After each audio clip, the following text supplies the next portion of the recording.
नमस्ते, मी doctor Piyush Bagal. हल्ली बऱ्याच रुग्णांना एक प्रश्न असतो, की डॉक्टर साहेब आम्हाला नेहमी सारखं पित्त होतं. पित्त झालं की आम्हाला पित्ताची गोळी खावी लागते. त्याशिवाय आम्हाला काही बरं वाटत नाही. तर पित्त होऊ नये म्हणून नेमकं काय केलं पाहिजे? तर सगळ्यात पहिल्यांदा आधी नेमकं आपल्याला पित्त होतं कशामुळं? हे आपण समजून घेतलं पाहिजे.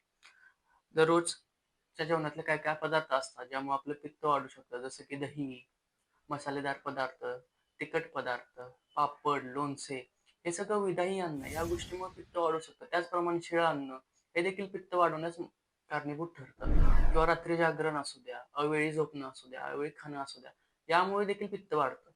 आणि सगळ्यात महत्त्वाचं कारण म्हणजे काय, की लोकांचं हॅबिट झाली की हल्ली एखादी गोष्ट आपण खाल्लेली असली आणि ती जर पचली नाही, तर ती पचायच्या आधीच आपण दुसरी गोष्ट खातो.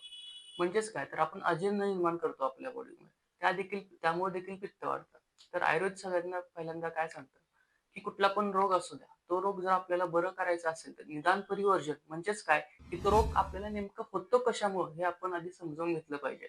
आणि त्या गोष्टी ज्या आहेत, त्या गोष्टीमुळे आपल्याला तो रोग होतो, त्या गोष्टी आपण बंद केल्या पाहिजेत. तसंच पित्ताचं देखील आहे. ज्या गोष्टीमुळे आपलं पित्त वाढतं, त्या गोष्टी आपण आधी जर बंद केल्या खायच्या किंवा ज्या आपल्या विहारमध्ये असतील, रात्री जागरण वगैरे असेल, त्या गोष्टी जर आपण आधी बंद केल्या, तर नक्कीच आपलं पित्त कमी होणार आहे आणि आपल्याला पित्ताचा त्रास देखील कमी होणार आहे. धन्यवाद.